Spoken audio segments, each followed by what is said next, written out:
अस्सलाम वालेकुम dear students. आज की वीडियो का हमारा टॉपिक रहेगा पॉलिसी में। तो लेट्स स्टार्ट करते हैं लेक्चर को। सबसे पहले हम मीनिंग पॉलिसेमी के मीनिंग को पढ़ते हैं कि वर्ड्स पॉलिसेमी का मीनिंग क्या है itself. The word polysemy is derived from two Greek words. याद रहे कि ये पॉलिसेमी का वर्ड जो है ये ग्रीक वर्ड है, ठीक है, दो ग्रीक वर्ड से मिला है। तो सबसे पहले पोली का मीनिंग है मैनी और सीमी का मतलब है मीनिंग। तो लेट्स अगर हम इसको कंक्लूड कर दें तो पॉलिसेमी एक ऐसा वर्ड जिसके बहुत सारे मीनिंग्स हो, ठीक है, तो उस वर्ड्स को हम पॉलिसेमी कहते हैं। तो डेफिनेशन की तरफ आते हैं। Two are more words with same form and related meanings. तो पहले डेफिनेशन का क्या मतलब है? दो या दो से ज़्यादा वर्ड्स जिसके सेम स्पेलिंग हो और रिलेटेड मीनिंग हो, तो उस दो या दो से ज़्यादा वर्ड्स को हम कहेंगे कि ये पॉलिसी में है। सेकंड डेफिनेशन क्या है? तो मैंने सारे के सारे ज़्यादा डेफिनेशन या ज़्यादा लाइन मुख्तलिफ वर्ड्स में इसलिए तैयार किए हैं कि आपको आसानी हो। ये वीडियो मुख्तलिफ चैनल्स पर मौजूद है, लेकिन इस तरह से डिस्कस नहीं किया कि स्टूडेंट्स को फ़ौरन समझ आ जाए। इस चैनल का ये खसूसियत है कि इंशाल्लाह आपको ये वीडियो देख के फिर ये टॉपिक क्लियर हो जाएगा बिल्कुल। सेकंड डेफिनेशन पढ़ते हैं। वन फॉर्म रिटन और spoken having multiple meanings that are all related by extension. ठीक है, एक फॉर्म जिसका मुख्तलिफ मीनिंग हो, ठीक है, मुख्तलिफ मल्टीपल मीनिंग्स हो। तो वो मल्टीपल मीनिंग ऊपर वाले लेवल पर अगर हम उसको देख ले तो वो सारी की सारी मीनिंग्स जो हो वो एक मीनिंग उसका हो सकता है। जनरली हम लेते हैं रिलेटेड बाय एक्सटेंशन। इसका क्या मतलब है? A native speaker of the language has clear intuitions that the different senses are related to each other in some way. Native speaker जो होता है जिस लैंग्वेज का भी हो, एक वर्ड्स के 1000 मीनिंग्स भी हो, तो उसका पता लगता है कि यहाँ पर इस सेंटेंस में इस जुमले में इस वर्ड्स का ये मतलब है, ठीक है। तो इसका रिलेटेड बाय एक्सटेंशन का ये मतलब है। फॉर एग्जांपल एक टर्म हो, उसके मतलब हज़ारों मीनिंग्स हैं, ठीक है। तो एक टर्म्स रिलेटेड बाय एक्सटेंशन मतलब ये है कि एक वर्ड से सारे के सारे जो मतलब दरिया निकलते हैं, ठीक है, मुख्तलिफ़ किस्म की मीनिंग्स निकलते हैं। तो अगर हम वर्ड्स उधर वो हेड वाला जो वर्ड्स है उसकी मीनिंग को देख ले तो वो एक सारे के सारे जितनी मीनिंग हो वो रिलेटेड होते हैं उस सिंगल टर्म के साथ, ठीक है। Third definition, a single word form as associated with two और सेवरल रिलेटेड सेंसेस। एक ऐसा वर्ड जो कि मुख्तलिफ मीनिंग रखता हो, ठीक है, मुख्तलिफ मीनिंग रखता हो, लेकिन वो सारे के सारे आपस में वो जो मीनिंग्स होते हैं उस वर्ड्स का वो आपस में सारे के सारे रिलेटेड होते हैं, ठीक है। Number 4, polysemy refers to a single word with more than one meanings. ऐसा वर्ड जिसके एक से ज़्यादा मीनिंग हो तो उसको भी हम कहते हैं polysemy. Fifth definition, polysemy arise when the same form has multiple but related meanings.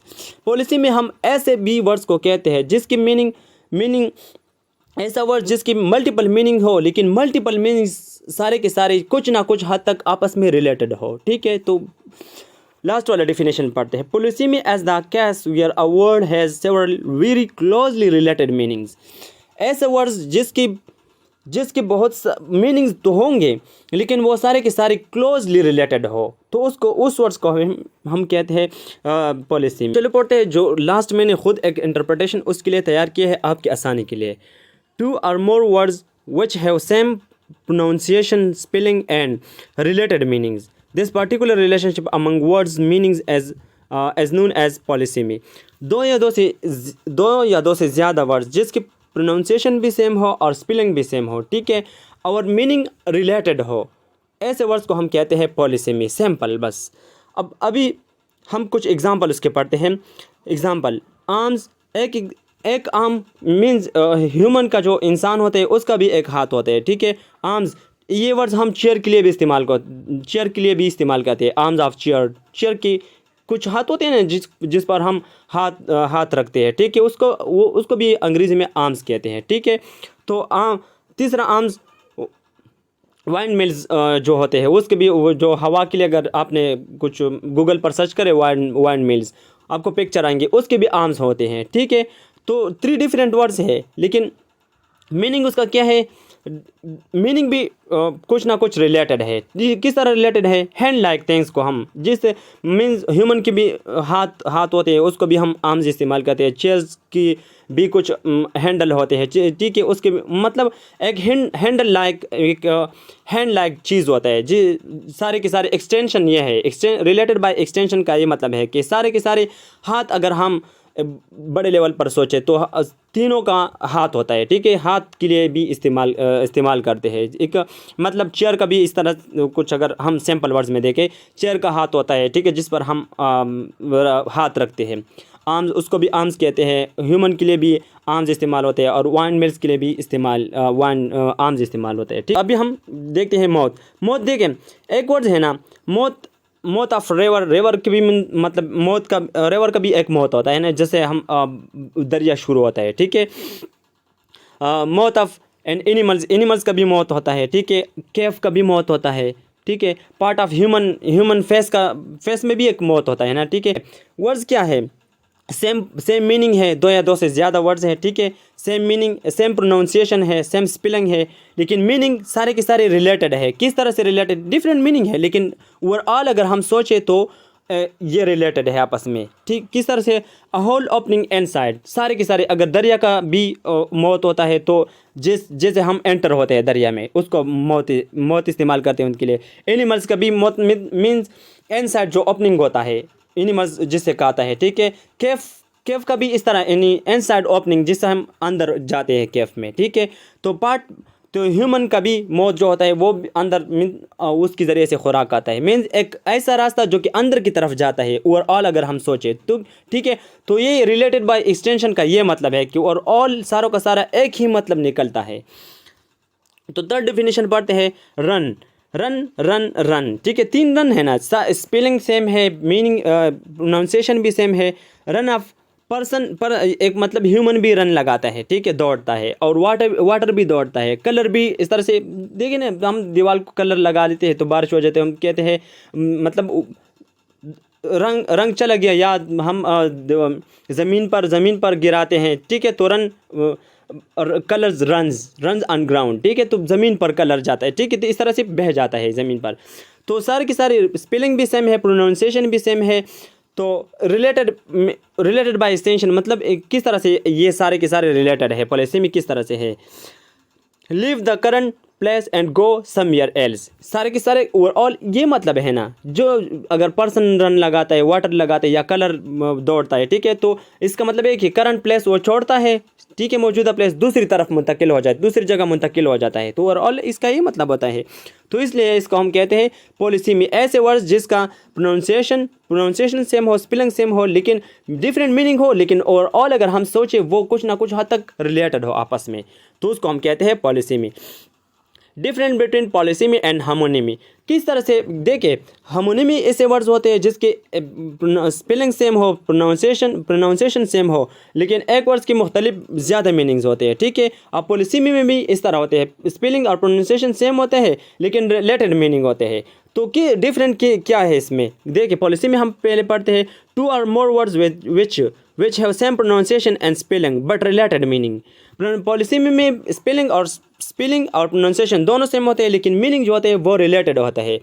तो अगर हम एग्जाम्पल को छोड़ के अगर हम हार्मोनी में पढ़ते हैं 2 or more words which have same pronunciation same spelling but unrelated meaning, पर हार्मोनी में अनरिलेटेड मीनिंग, दोनों की स्पेलिंग और प्रोनाउंसिएशन दोनों का सेम है, लेकिन हार्मोनी में और पॉलिसी में ये फ़र्क होता है कि हार्मोनी में अनरिलेटेड मीनिंग होते हैं और पॉलिसी में मीनिंग रिलेटेड होते हैं, ठीक है। तो हम पॉलिसी में की एग्जाम्पल कुछ पढ़ते हैं। Head subject on the top of your body, ठीक है, इंसान का जो सर होता है उसको भी हेड इस्तेमाल होता है। Froth on the top of a glass of beer, जे लिक्विड का ऊपर जो सरफेस होता है, ठीक है, उसके लिए भी हम हेड ऑफ द वाटर उसके लिए इस्तेमाल करते हैं। Person at the top of a department, school company, organization etcetera, उसके लिए स्कूल का जो मतलब हेड मास्टर कहते हैं ना, हेड पर्सन जो होता है डिपार्टमेंट का, उसके लिए भी हेड इस्तेमाल करते हैं, ठीक है। वर्ड एक है हेड, इसके मुख्तलिफ मीनिंग है, तो रिलेटेड मीनिंग है सारे के सारे, ठीक है। हेड मतलब किसी का कंट्रोलर जो होता है, किसी अगर वो इंसान का बॉडी का हो कंट्रोल, जो कि ऑर्गेनाइजेशन का हो, जो कि मतलब टॉप पर्सन जो होता है उसको हम हेड इस्तेमाल करते हैं, ठीक है। और पॉलिसेमी का एग्जांपल किस तरह है, बैट, ठीक है। हाँ, टाइप एक बैट क्या होते हैं, तब बर्ड्स के लिए हम इस्तेमाल करते हैं जो नाइट में जो उड़ते हैं, ठीक है। और दूसरा बैट जो हम स्पोर्ट्स के लिए इस्तेमाल करते हैं, स्पोर्ट्स में इस्तेमाल करते हैं छक्का मारने के लिए, उसके लिए बैट इस्तेमाल करते हैं। तो जनरल फॉर ये 3 पॉइंट्स हो गए पॉलिसेमी और हेमोनिमी में डिफरेंस के लिए। एक ये होता है कि प्रोनाउंसिएशन सेम होता है, दूसरा ये कि स्पेलिंग सेम होता है, तीसरा ये कि पॉलिसेमी में रिलेटेड मीनिंग है और हेमोनिमी में अनरिलेटेड मीनिंग है। तो फोर्थ पॉइंट इसमें यह है कि so the fourth difference between them is the entry and the dictionary. If there is single entry, we will call it या perceive it as polysemy. However, for the homonymy, there must be 2 separate entry in the dictionary as above. देखिए, ये fourth point अगर आपको समझ आ गया, बहुत ही आसान भी है और ये मतलब अच्छा भी है डिफरेंस, दोनों में डिफरेंस करने के लिए। तो अगर हम डिक्शनरी ये बुक्स सॉलिड फॉर्म में जो डिक्शनरी होते हैं बुक फॉर्म में, अगर आप उसमें देख ले, हेड वर्ड देख ले, तो एक वर्ड सिर्फ लिखा होगा ऊपर, नीचे जितने भी हेड की मीनिंग होंगे, जिस तरह के मैंने यहाँ पर लिखे हैं, तो सारे के सारे एक वर्ड्स के नीचे लिखे होंगे, ठीक है। अगर आप बैट देखेंगे तो बर्ड्स का जो बर्ड्स होते हैं उसके लिए अलग एक बैट लिखा होगा, उसके मतलब फ्लाइंग क्रिएचर या बर्ड के लिए उसके सामने लिखा होगा, ठीक है। तो दूसरा बैट उसके लिए means a tool use in sports, इस तरह का कुछ मीनिंग होंगे। तो सिंगल एंट्री मीन्स यहाँ पर हेड सिंगल एंट्री है ना, सिंगल वर्ड है, उसके नीचे सारे के सारे मीनिंग लिखे होंगे, ठीक है। तो ऐसे वर्ड्स को हम पॉलिसेमी पेयर कहेंगे। अगर एक वर्ड हो उसकी मीनिंग हर मतलब स्पेलिंग और प्रोनाउंसिएशन दो सेम हो, लेकिन हर वर्ड्स के सामने अलग अलग मीनिंग लिखे होंगे, ठीक, लिखे हो उधर डिक्शनरी में, तो ऐसे वर्ड्स को हम फिर कहेंगे कि ये होमोनिमी है, होमोनिम वर्ड्स है, होमोनिम्स है आसान अल्फाज में। ऐसे भी तो ये पॉइंट ये है, 2 words use as polysemy as well as homonymy. ऐसे भी कुछ वर्ड्स होते हैं जो कि एज अ पॉलिसेमी भी हम उसको इस्तेमाल करते हैं, होमोनिम्स भी इस्तेमाल करते हैं, दोनों। देखें, date, I think we eat, मतलब खजूर के लिए भी हम डेट इस्तेमाल करते हैं, और टाइम के लिए जो हम डेट उसके लिए भी, टाइम के लिए भी हम डेट इस्तेमाल करते हैं, ठीक है। तो ऐसे वर्ड्स को हम फिर कहेंगे होमोनिम्स। देखिए, खजूर का मीनिंग, एक डेट का अगर हम खजूर मीनिंग ले, दूसरा का हम टाइम ले, तो दोनों में क्या है, डिफरेंट है, रिलेटेड मीनिंग नहीं अनरिलेटेड मीनिंग है, बिल्कुल खजूर और टाइम में बहुत ज़्यादा फ़र्क होता है। तो ऐसे वर्ड्स को फिर हम कहेंगे कि ये होमोनिम्स है। If the word date uses to determine a kind of time, then it will call as polysemy. अगर हम सिर्फ टाइम डेट का ये मीनिंग टाइम के लिए हम इसकी मीनिंग ले, लेकिन टाइम के फिर अंदर एक मखसूस पार्टिकुलर टाइम ले, इधर एग्जांपल पढ़ते हैं, चलो। डेट, डे, मंथ्स, ईयर, अगर एक डेट हम मंथ डे के लिए इस्तेमाल करते हैं, मतलब मंथ के लिए भी हम डेट इस्तेमाल करते हैं, ईयर के लिए भी डेट इस्तेमाल करते हैं, तो ऐसे में हम इस डेट को हम फिर कहेंगे कि ये पॉलिसी में है, क्योंकि रिलेटेड, ये सारे के सारे मीनिंग रिलेटेड है, ठीक है। अ पर्टिकुलर डे, मंथ जिस तरह के लेटर पर लिखा होता है, ठीक है, तो वो भी डेट होता है ना। Arrange meeting, time, an appointment, जिसको हम अपॉइंटमेंट कहते हैं, अरेंज मीटिंग जब होते हैं या पर्टिकुलर टाइम जब होते हैं किसी से हम लेते हैं मिलने के लिए, ठीक है, तो उसको हम अपॉइंटमेंट कहते हैं। ये क्या है, टाइम के सब कैटेगरी है। तो ऐसे में सिर्फ एक डेट के नीचे सारे के सारे मीनिंग लिखे होंगे, चूंकि सारे के सारे रिलेटेड है, तो ऐसे वर्ड्स को फिर हम कहेंगे पॉलिसेमियस वर्ड्स हैं ये। Hence the question how was your date could have different interpretation, ठीक है। तो हाउ वाज योर डेट का ये मतलब है कि आपका दिन कैसे गुजरा, या आपका मीटिंग कैसा गुजरा, या आपका मंथ कैसा गुजरा। अगर सालों बाद आप किसी से मिलती हो तो आपका मतलब ज़िंदगी कैसे गुजरते हैं, या आपका ईयर कैसा गुजरता है। तो सारे के सारे डेट का क्या मतलब है, यहाँ पर टाइम्स के लिए हम इस्तेमाल करते हैं। डेट को अगर हम 2 डिफरेंट मीनिंग के लिए इस्तेमाल करते हैं, एक का खजूर और दूसरा का टाइम, तो ये डिफरेंट मीनिंग अनरिलेटेड है, तो उसको हम क्या कहेंगे, होमोनिम्स।